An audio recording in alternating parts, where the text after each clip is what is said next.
guys, hope you see Zame Team Judgment here, and this is our take on Mermails for the July format. The new July ban list did not hit Mermails, and I think Mermails will be a definite strong contender for Tier 1 going into next format.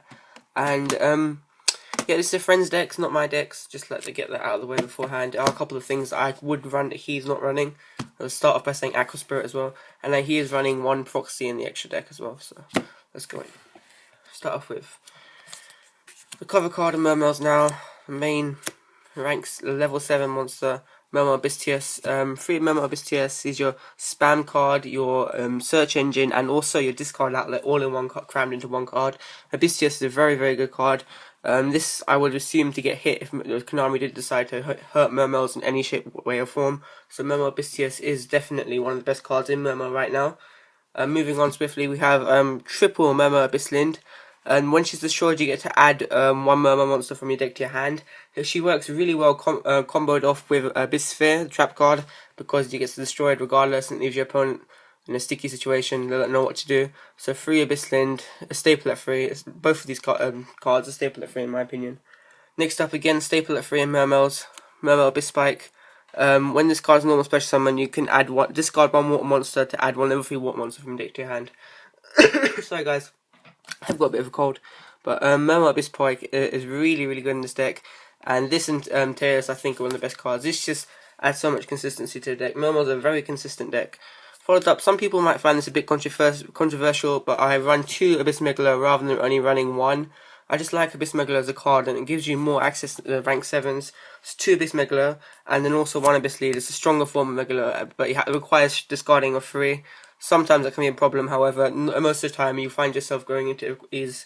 So, Mermail Abyss Lead at 1 and 2 Abyss Megalo. It does help go into rank 7, so just something to note for you guys out there. That is there. And for the rest of the Mermails, I'm only running over 2 Mermails. That is in the form of 1 Mermail Abyss Gunde.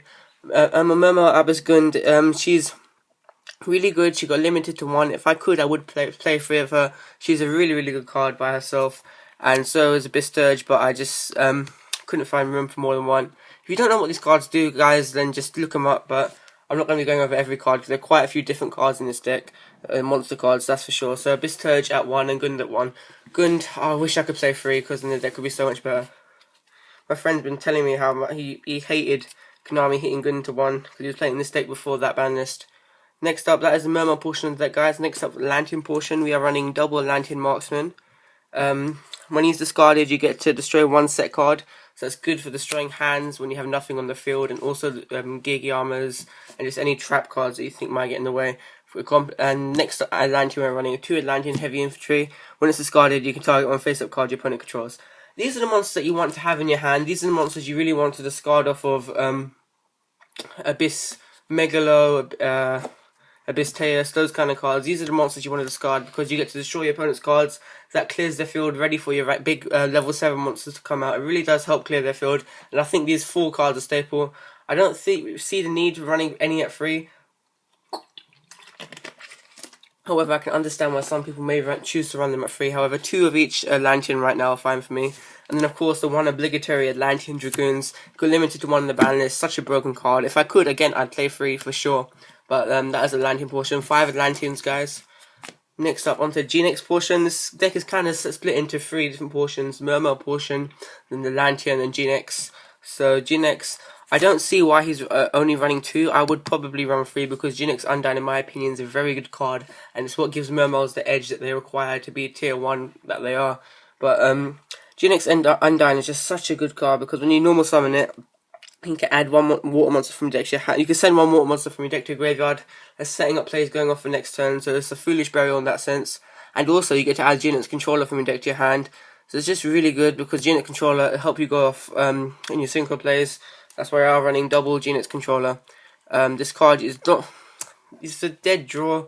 You usually want to be searching off of Genex Undyne. It's dark, so that's the only bad thing, because you can't discard it to bring out Megalo and Abyss Lead and other stuff like that. But Genex Controller, sorry guys, I really am quite sick. Genex Controller in this deck, simply there for its tuner abilities, and that is it. On to the last 2 monsters that I'm running. They are 1 Beautiful Princess. I don't know why that's an Ultra Pro sleeve. Okay, 1 Beautiful Princess. She's a semi-rescue rabbit in a sense. We summon her, banish her out, and then special summon one level 4 lower fish type monster from your deck. So you usually go for her, summon her, go into Mermail, Abyss Spike, and go from there because Beautiful Princess, she serves a purpose in this deck, as you will see, because I'm running O-Fish. Funny card name.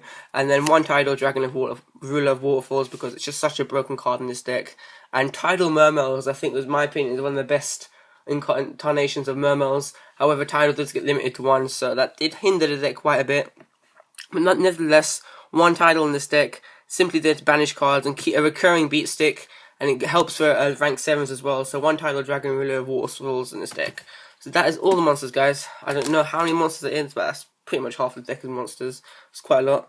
Next up, we are running onto spells. Triple Mystical Space Typhoon, because I feel that MST is a necessity in going into any format. So 3 Mystical Space Typhoon. Then I'm running 3 1-offs in the form of 1 Salvage. Don't need more than 1. It's recycling batteries, essentially.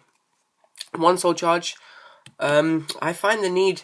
I don't find a need for me going to second one. And guys, I know people do play 2 or 3 Soul Charges in certain instances, but Soul Charge does reduce the amount of life points you have, and life points is ultimately the win condition of the game. So why hinder you? You're hurting yourself more than you're gaining advantage on your opponent, because it's not like you can OTK that turn. You're just reducing your life points you have, and in this meta, in this format, having low life points is very dangerous, because one swing from like a Abyss Megalo or something, direct light attack after activating Soul Charge and a Solemn Warning, that's game. You've got to really be careful when you're playing life point cost cards like that, Soul Charge, and then 1 Book of Moon as well, because Book of Moon is staple. That is 6 spells, guys. On to the trap portion of the deck. Triple Abyss Sphere. This is the main card of the trap card of the deck. This comboed off with Mermail Abyss Lind is just broken. It's silly. Mermail Abyss Lind and this, because the card gets destroyed regardless, and it's really hard for your opponent to play around it successfully. So 3 Abyss Sphere is definitely a necessity in Mermails. It's what gives them, again, it's what gives them the edge. There's so many different cards in here that make Mermails such a good deck, such a strong deck to play against. So Abyss Sphere is in here because it is such an all-round good card. And it's also its ability to special summon, and its chain ability is just broken as well. It's ridiculous. 2 Break for Skill. Break for Skill is a good card. And then this one personal tech of mine, 1 O-Fish. This card is... I was a bit iffy at first when my friend was playing this, but then I decided to add this in myself, because I just thought it was... Because he started off playing it and then he didn't like it, so he took it out. But I really do feel that this card deserves to be in this deck, because it's essentially a costless, because you're not going -1 because you're shuffling one of your banished monsters back into your deck. I think you should be able to read that effect if you pause there, or you just read it whilst I'm talking. So yeah, just shuffle back one of your banished monsters, and you get to negate an effect for free, and it's spell speed free. It's a counter trap card. It's just really good, and you do find yourself with a lot of banished monsters, with the likes of Tidal and Beautiful Princess, etc. So O-Fish is definitely always live. It's never really dead, in my opinion. Next up, we're running 1 Torrential Tribute, staple, 1 Bottomless, staple, 1 Solemn Warning. Solemn Warning and Soul Charge in the same deck is a bit risky, guys. I'm actually being very serious. Life points do matter in this game. People seem to forget that nowadays. That's the main deck, guys. 40 cards. On to the extra deck. For the rank 7 portion of the extra deck, we are running 1 Big Eye, because Big Eye is Big Eye. He's a big guy. That was his dead joke. 1 Big Eye, 1 Abyss Gaios. Don't feel the need for 2, because you don't usually go into this as you go to rank 7. And it's a good card, but its ability to negate effects is like a walking break for skill. Just a really busted card in that sense. And Mermail Abyss Gaios, and it's 2800 attack, a lot bigger than other meta rank 7s that people tend to play. 1 Dracosack, still waiting on that reprint Konami. Well, one Proxy Dracosack. It should be a Dracosack, guys. That is the 7s. On to the 4s. We're running... this extra deck is a bit here nor there. It's a random... I literally just made this myself. He only gave me the main deck. I made half this extra deck myself. So the sleeves are a bit different as well. 1 Maestroke, 1 Black Ship, 1 101, and 1 Cowboy. Those are the 4 rank 4s we play. All these, if I had to choose, 4 rank 4s to play going into the format. I don't have extra night anymore, guys. Sorry about that, but I gave it away. So 4 rank 4s. These are all really good rank 4s. Also have a purpose. And rank 3s, 1 Zen Mains, store card, one Met Engineer, the better store card in my opinion. Really like this card.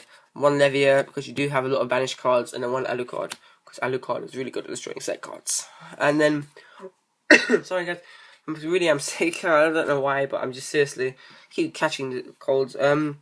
This should be a Goya Guardian, guys, but I don't know why he's running Catastrophe. That should be a Goya Guardian. So one Goya Guardian, one Black Rose, one Gungnir.